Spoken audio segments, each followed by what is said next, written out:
Hello दोस्तों, मैं हूं अजीत और आप मुझे देख पा रहे होंगे होम साइंस विद अजीत के यूट्यूब चैनल पर। आज हम लोग इस छोटी सी वीडियो के माध्यम से पढ़ने वाले हैं विटामिन, और ये विटामिन का पार्ट 1 होने वाला है।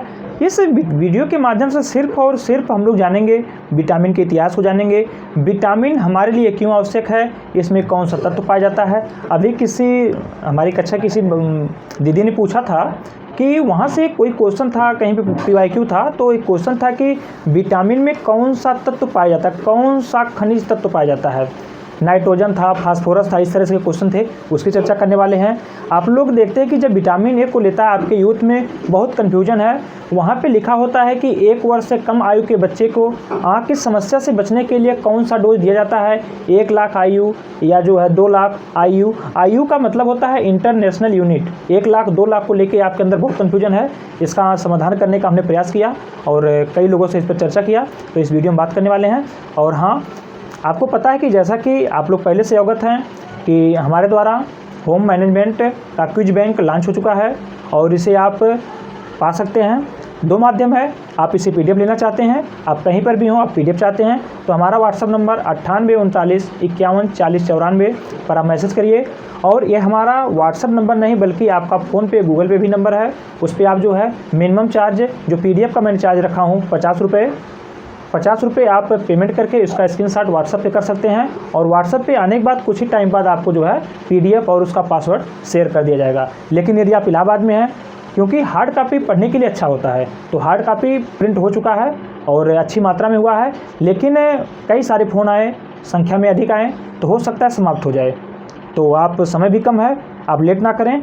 आपको ये अवेलेबल होगा आपके पार्थ एजुकेशन के ठीक सामने। आप लोग देखने को पाते हैं अच्छित स्टेशनरी वहाँ पे अवेलेबल है, आप वहाँ से प्राप्त कर सकते हैं। चलिए प्रारंभ करते हैं। हम यहाँ पर बात करने वाले हैं विटामिन्स। जब हम विटामिन्स की बात करते हैं तो विटामिन आपका एक लैटिन भाषा का शब्द है, और जो विटामिन है आपका विटामिन, पहले जो विटामिन लिखा जाता था आपका VITAMIN होता था। यह 2 शब्दों से मिलकर बना होता था। वह कौन थे? आपका एक था वीटा और एक था एमिन। जहाँ पर वीटा का अर्थ हुआ करता है जीवन, वीटा का अर्थ हुआ होता है जीवन, लेकिन जो एमिन है वह रिप्रेजेंट बताता था कि यह अमीनो एसिड का एक यौगिक है। जो आपका एमिन हुआ करता था, यह बताता था जो आपका विटामिन है यह अमीनो एसिड का एक यौगिक है। आपको पता है अमीनो एसिड उसका संबंध प्रोटीन से है। लेकिन बाद में जैसे से शोध हुई, खोज हुआ, तो देखा गया कि कोई ज़रूरी नहीं है कि हर प्रकार के विटामिन में कि कोई भी अमीनो एसिड उपस्थित हो। देखा गया बहुत सारी विटामिन ऐसी मिली जहाँ पे अमीनो एसिड की अनुपस्थिति पाई गई, इसीलिए विटामिन से इस शब्द को हटा दिया गया। यहाँ पे जो VITAMIN था, जो इसका ई था, इसी ई को हटा दिया गया, अर्थात अब विटामिन को VITAMIN लिखा जाता है। इतनी बात हो गई विटामिन को लेकर के। अब हमारी बात आती है, विटामिन एक कार्बनिक पदार्थ है। और यहीं पर हमसे किसी ने क्वेश्चन पूछा था क्लास में कि उन्होंने क्वेश्चन कहीं से उनसे कोई व्यक्ति पूछा था कि विटामिन में कौन सा तत्व पाया जाता है। नाइट्रोजन था, फास्फोरस था, कैल्शियम था, इस तरह के 4 ऑप्शन थे। तो जान लीजिए कि नाइट्रोजन में जो पाया जाने वाला तत्व आपका विटामिन में पाया जाने वाला तत्व आपका नाइट्रोजन है। विटामिन में पाया जाने वाला तत्व नाइट्रोजन है। और हमने पिछली वीडियो में देखा था कि जब हम प्रोटीन की बात करते हैं, उधर वसा की बात करते हैं, तो प्रोटीन में भी वसा से एक अतिरिक्त तत्व था, कार्बन, हाइड्रोजन, ऑक्सीजन, वो आपके वसा में भी था। लेकिन जो ही हमने प्रोटीन की बात किया तो इसमें भी हमने देखा था कि नाइट्रोजन की उपस्थिति हुआ करती है। और प्रोटीन में नाइट्रोजन 16% होता है। और आपसे पूछा गया क्वेश्चन है 2021 TGT में, यहीं से एक क्वेश्चन बनता है कि जो है प्रोटीन में नाइट्रोजन की प्रतिशत मात्रा, तो वहाँ पे रेंज दिया था 13 से 20%, और यही जवाब सही होगा। तो यहाँ पे आपको समझ में आ गया होगा कि जो आपके विटामिन है इसमें जो पाया जाने वाला तत्व आपका कौन सा है? नाइट्रोजन। चलिए, यह ऊर्जा के स्थानांतरण या या संरचनात्मक इकाइयों के मेटाबॉलिज्म के नियंत्रण के लिए अनिवार्य होते हैं। आपको पता है कि जो आपकी विटामिन्स हुआ करती है, यह तो ना आपको ऊर्जा देने का काम करता है, ना तो यह आपके शरीर के निर्माण में कार्य करता है, लेकिन यह आपको शरीर को रोग प्रतिरोधक क्षमता को बढ़ाता है, यह आपके शरीर को रोगों से लड़ने की क्षमता बढ़ाता है। इसके साथ साथ जो हमारे शरीर में क्रियाएँ घटित होती हैं, इसको यह नियंत्रित करने में बहुत ही अहम भूमिका निभाता है। जब किसी विटामिन की कमी होती है तो आप लोग देखते हैं कि विटामिन ए की कमी होती है तो फर्टिलिटी डिस्टर्ब हो जाती है, विटामिन ए की कमी होती है तो हमारी आंखें डिस्टर्ब हो जाती हैं, विटामिन B1 की कमी से बेरी रोग होता है, वहीं पर नियासिन की कमी से आप लोग पेलाग्रा को देखते हैं। इस तरह से बहुत सारी विटामिन के की कमी से आप लोग देखते हैं कि हीमोफीलिया। तो बहुत सारे विटामिन, यानी कि विटामिन का शरीर के निर्माण में योगदान नहीं है, विटामिन का ऊर्जा देने का कार्य नहीं है, लेकिन ये हमारे शरीर में हो रही विभिन्न प्रकार की क्रियाओं को नियंत्रित करने का कार्य करता है, और इसके साथ साथ यह रोग प्रतिरोधक क्षमता को प्रदान करता है, जिससे हम लोग स्वस्थ रह पाते हैं। चलिए देखते हैं, यानी कि यह जो है मेटाबॉलिज्म के नियंत्रण के लिए अनिवार्य होते हैं, अर्थात जो है यह एक सहायक आहारीय कारक है। विटामिन एक सहायक आहारीय कारक है। अगला टॉपिक देखते हैं। अगला बिंदु हमारा जो है, विटामिन एंटीऑक्सीडेंट का कार्य करते हैं। एंटीऑक्सीडेंट की बात करते हैं तो हम लोग देखते हैं कि हमारे शरीर में फ्री रेडिकल मुक्त मूलक की बात आती है। यहीं पे आपके अंदर बहुत कन्फ्यूजन होता है, सर मुक्त मूलक क्या होता है, मुक्त मूलक क्या होता है।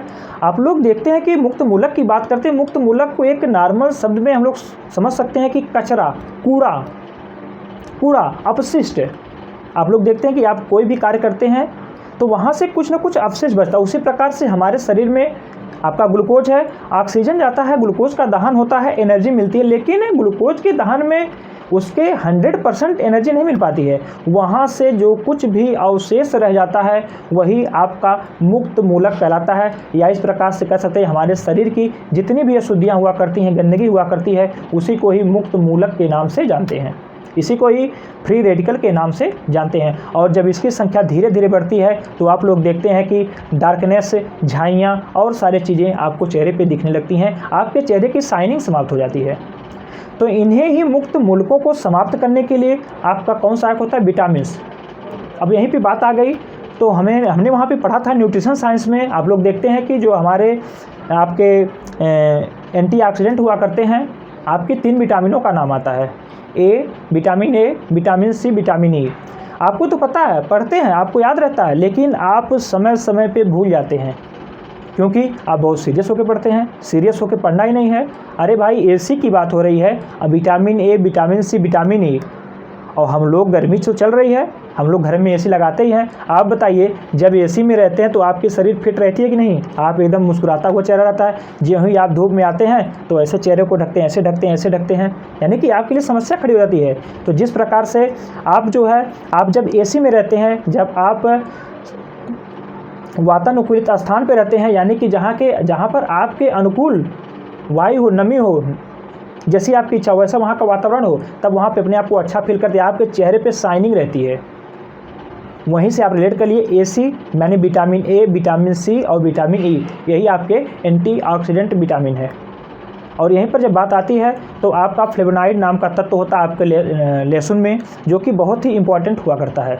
वहीं पर आपका क्वेश्चन से मुझे पूछा जाता है, जो आपकी ब्रोकली हुआ करती है, सबसे कैंसर रोधी तत्व किसमें पाया जाता है? कैंसर रोधी तत्व, इसमें आपका ये भी एक एंटीऑक्सीडेंट ही है, एक ऑक्सीडेंट है, एंटीऑक्सीडेंट ही है, जो कि उसके वृद्धि में, जो कैंसर की कोशिका के वृद्धि में बाधक का कार्य करता है। बाधक का कार्य करता है, आपको एक सेफ्टी प्रदान करता है। आपका ब्रोकली आपको बहुत ही आवश्यक है। जो ही हम एंटीऑक्सीडेंट की बात करते हैं तो तुरंत हमारे दिमाग में आपके फ्लेवोनॉइड्स और उसके साथ साथ आपके ब्रोकली आ जाना चाहिए, क्योंकि आपके न्यूट्रिशन साइंस में कई बार ये पूछा हुआ क्वेश्चन है। चलिए आगे देखते हैं। तो एंटीऑक्सीडेंट से कि यहाँ पे हमने बात किया, तो यहाँ पे एंटीऑक्सीडेंट से आपने समझा कि मुक्त मूलक क्या होता है और एंटीऑक्सीडेंट विटामिन कौन कौन सी है, और उसके लिए आपने ट्रिक को भी जाना कि जब हम एसी में रहते हैं तो हमारा चेहरा खिला हुआ रहता है। एसी, वहाँ से एसी विटामिन को याद रख सकते, vitamin A, vitamin C, vitamin E. अब देखिए, विटामिन को जीवनीकण, जीवन सत्व, रोग प्रतिरोधी कारक के नाम से भी जाना जाता है। वहीं पर आप लोग से क्वेश्चन पूछा जाता है कि निम्नलिखित में से कौन सी ऐसी विटामिन है जिसे प्रोविटामिन के नाम से जाना जाता है। प्रोविटामिन यानी कि प्रोविटामिन की बात करें तो आपका हो जाएगा पूर्वगामी रूप प्रोविटामिन, यानी कि अब यहीं से क्वेश्चन आपसे पूछ सकता है कि प्रोविटामिन कहते किसे हैं। एक क्वेश्चन तो बन सकता है कि निम्नलिखित में से कौन सी विटामिन प्रोविटामिन का रूप है, कौन सी विटामिन प्रोविटामिन है, और एक आपसे क्वेश्चन बन सकता है प्रोविटामिन कहते किसे हैं।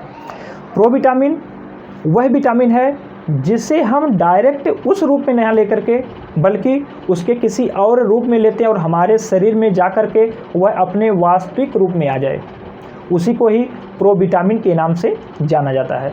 जैसे कि यहाँ पे जब प्रोविटामिन की बात आती है तो आपका दो नाम निकल के आता है, एक आपका आता है विटामिन ए और वहीं पर दूसरा नाम आता है विटामिन B3।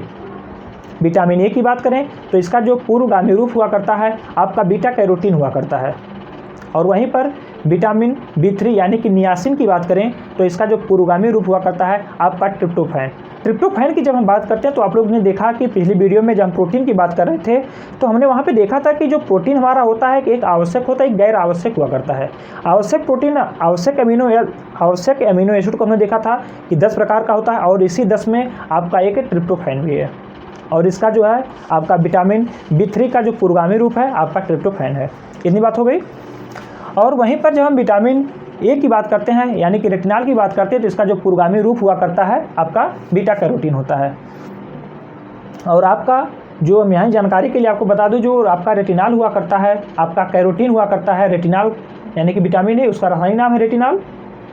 जो आपका कैरोटीन हुआ करता है ये आपका 3 प्रकार का होता है, अल्फा, बीटा और आपका गामा। आपसे पूछ सकता है इसलिए आपको याद रखना होगा। और वहाँ पर जब आप लोग फिजिक्स को पढ़ते हैं तो वहाँ पर आप लोग देखते हैं 3 प्रकार की रेंज को देखते हैं, अल्फा, बीटा, गामा, और वहाँ पर हम वेधन क्षमता को देखते हैं। उसी प्रकार से हम इसको याद रख सकते हैं कि आपका अल्फा कैरोटीन, बीटा कैरोटीन और आपका गामा कैरोटीन। इतनी बात हो गई।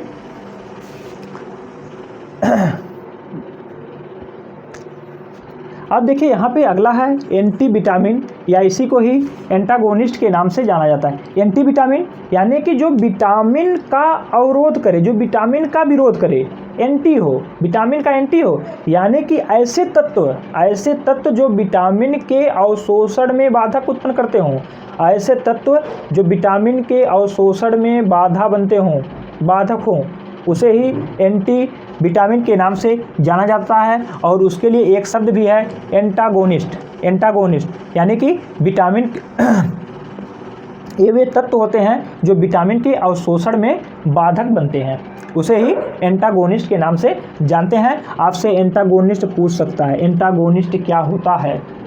चलिए अगला क्वेश्चन, विटामिन का वर्गीकरण, क्लासिफिकेशन ऑफ विटामिन की बात करते हैं तो आप लोग कक्षा 6, 7, 8 से ही पढ़ते चले आ रहे हैं कि विटामिन आप लोग देखते हैं कि जल में घुलनशील होती है, एक वसा में घुलनशील होती है। हमें तो पता है जल में घुलनशील, वसा में घुलनशील, लेकिन हमने देखा कि जब आपसे कई बार झटके से पूछ दिया जाता है तो आप लोग कन्फ्यूज जाते हैं। लेकिन आज के बाद ऐसा होने वाला नहीं है, क्योंकि आपके सामने मैं खड़ा हूँ और मैं लेके आया हूँ एक विशेष ट्रिक जो आपको भूलेगा नहीं।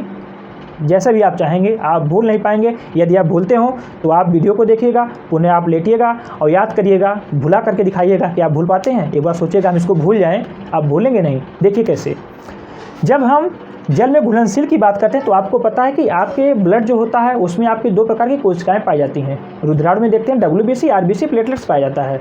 वहीं पर जब हम WBC की बात करते हैं तो आपको पता है कि व्हाइट ब्लड कार्बोसेल्स होता है, और व्हाइट का जो W आपको वहाँ पे बताता है कि व्हाइट, लेकिन यहाँ पे W मतलब बता देगा आपका वाटर, और B मतलब विटामिन B, C मतलब C, यानी कि वाटर सोल्यूबल विटामिन कौन सी है, B या C है। या इसको इस तरह भी याद कर सकते हैं, भैंस गई पानी में, भैंस में आपका B और साथ से C हो जाएगा, और पानी में गई यानी कि वाटर सोल्यूबल विटामिन हो गई। भैंस गई पानी में याद कर लीजिए, चाहे आप इस तरह याद कर लीजिए। WBC जो आपका ब्लड का था, जो कि आपका रुधिराणु था, रुधिराणु में आपने WBC, RBC और प्लेटलेट्स को देखा था, और यहाँ पे आप इसको याद रख सकते हैं।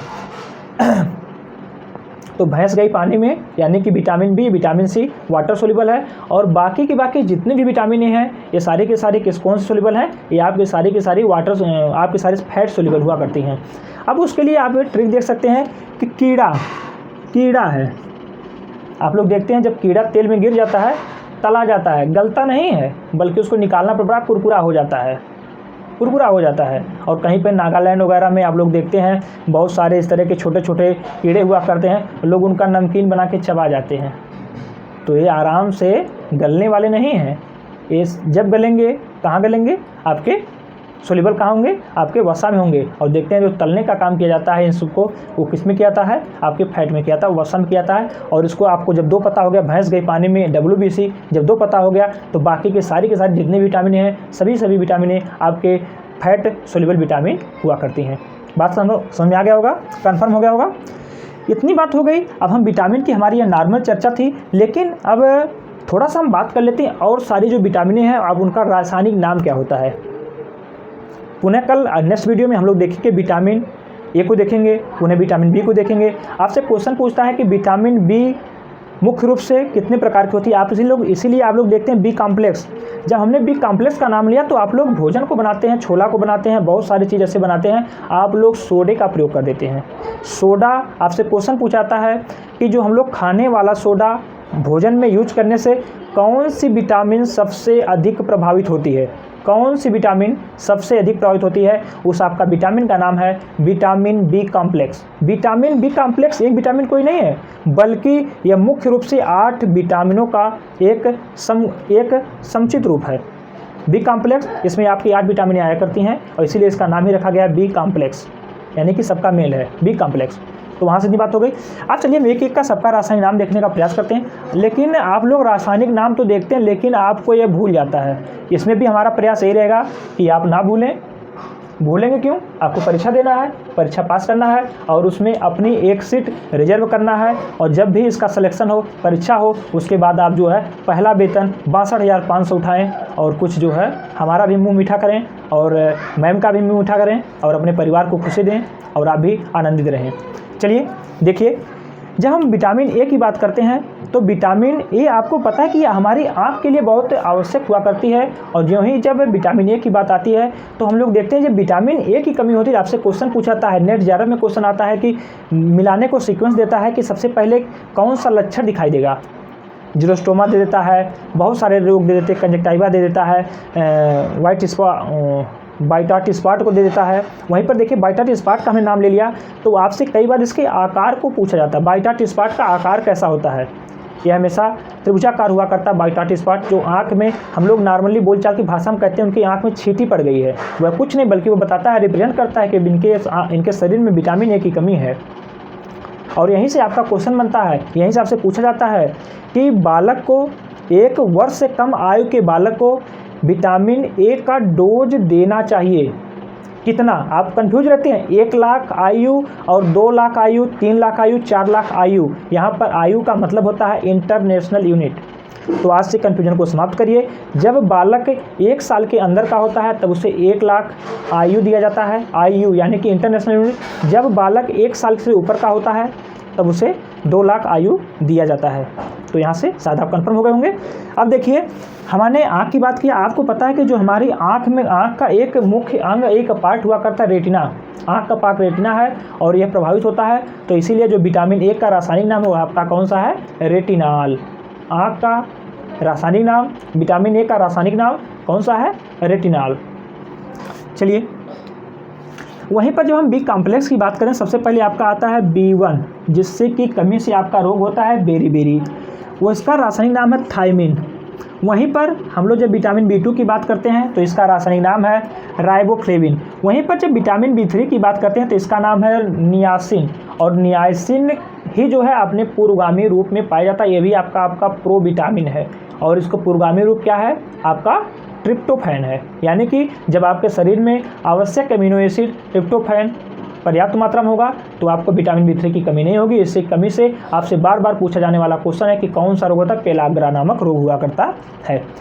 विटामिन बी आपका B3 हो गया, नियासिन। उसके बाद आपका 4 नहीं होता बल्कि 5 होता है, इसको पेंटोथेनिक के नाम से जाना जाता है। उसके बाद आपका आता है विटामिन B6। विटामिन B6 को पैराडॉक्सिन के नाम से जाना जाता है। वहीं उसके बाद आपकी बहुत ही इंपॉर्टेंट विटामिन का नाम आता है विटामिन B7। विटामिन B7 को बायोटिन के नाम से जाना जाता है। जब बायोटिन की बात आती है, जो कि आपसे बार बार क्वेश्चन पूछा जाता है, आपके अंडे को लेकर, कच्चे अंडे में कौन सा विषाक्त पदार्थ होता है जो कि बायोटिन के अवशोषण को में बाधा डालता है। अब देखिए, जब अवशोषण में बाधा डालेगा तो उसे हम लोग कहेंगे एंटी विटामिन, और उसके लिए आपका एक शब्द था एंटागोनिस्ट था, यानी कि एंटागोनिस्ट का काम कौन करता है? एविडिन करता है। और जो आपका विटामिन B7 है, इसी को ही बायोटिन के नाम से जाना जाता है। और आपको पता है कि जब एक नवजात शिशु में बायोटिन की कमी हुआ करती है तो उसकी आकस्मिक डेथ हो जाया करती है। बच्चा नॉर्मल होता है, खेलता है, घूमता है, हंसता है, सब कुछ नॉर्मल रहता है, लेकिन वह सोते समय, खेलते समय, जब बच्चे को हम गोद में लिए रहते हैं इस समय, यानी कि उसकी कब डेथ हो जाएगी, कहाँ पर डेथ हो जाएगी, खाट पे डेथ, पलंग पे डेथ, ये सारे कई सारे नामों से जाना जाता है। और उसके लिए कौन सा विटामिन जिम्मेदार होती है? Vitamin B7। अब उसके बाद आपका आता है फोलिक एसिड, यानी कि विटामिन B9, फोलिक एसिड, और आपका विटामिन B12 साइनोकोबाल्मिन और विटामिन B9 यानी विटामिन B12, विटामिन B9। इससे हम देखते हैं कि आपके TGT PGT होम साइंस में जो क्वेश्चन बनता है आपसे यहाँ पे 2 प्रकार की रक्ताल्पता को पूछता है, मेगालोब्लास्टिक रक्ताल्पता, और एक आपका पूछता है पर्नीशियस रक्ताल्पता एनीमिया, पर्नीशियस एनीमिया और मेगालोब्लास्टिक। जब आपसे पर्नीशियस एनीमिया की बात करता है, यानी कि विटामिन B12 की कमी से होने वाली जो एनीमिया है उसे पर्नीशियस एनीमिया के नाम से जानते हैं। विटामिन B9 की कमी से होने वाले जो एनीमिया है उसे मेगालोब्लास्टिक एनीमिया के नाम से जाना जाता है। इसे आप लोग ध्यान रखिए और यह बार बार आपकी परीक्षा का भाग बनता है। चलिए अगला देखिए, आपका विटामिन C है। विटामिन C को ही एस्कॉर्बिक एसिड के नाम से जाना जाता है, एस्कॉर्बिक एसिड। वहीं पर आपका विटामिन D है। आपको पता है कि जो विटामिन D हुआ करता है, इसकी उपस्थिति में जो हमारा शरीर में जो आपका कोलेस्ट्रॉल है उससे क्रिया होती है और वहाँ से हमारी विटामिन D का निर्माण होता है। ना कि डायरेक्ट हमें सूर्य के प्रकाश से विटामिन D मिलती है, बल्कि सूर्य का प्रकाश हमारे अंदर जो कोलेस्ट्रॉल जमा हुआ होता है उस पर पड़ता है, उस पर कोलेस्ट्रॉल पर सूर्य का प्रकाश पड़ता है और पुनः जो है वहाँ से लीवर विटामिन D का निर्माण करता है। विटामिन D निर्माण करेगा तो हड्डियाँ मजबूत होती हैं। आप लोग देखते हैं जब विटामिन D की कमी होती है तो सूखा रोग होता है, बच्चों की हड्डियाँ कमज़ोर हो जाया करती हैं, पोरोसिस हो जाता है और सारे रोग देखने को मिलते हैं। लेग बो और पिजन चेस्ट, ये सारी चीज़ें देखने को मिलती हैं आपका। तो आप लोग देखते हैं कि जो हड्डी है, हड्डी के निर्माण के लिए कैल्शियम बहुत आवश्यक होता है, कैल्शियम फास्फोरस, और तो इसका विटामिन D आपको पता है हड्डी के निर्माण के लिए, और इसीलिए इसका नाम है कैल्सीफेरॉल।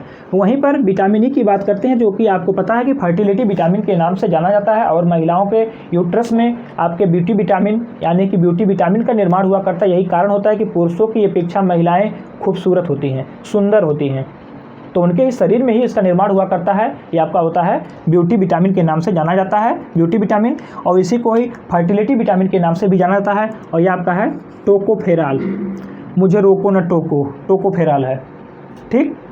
अब देखिए विटामिन के आपको नेप्थोक्विनोन के नाम से इसे जानते हैं, इसका रासायनिक नाम है नेप्थोक्विनोन। आपको पता है कि आपको विटामिन के की जब कमी होती है तो आपके ब्लड का थक्का नहीं होता है, ब्लड का थक्का नहीं जमता है, यानी कि ब्लड क्लॉटिंग नहीं होती है।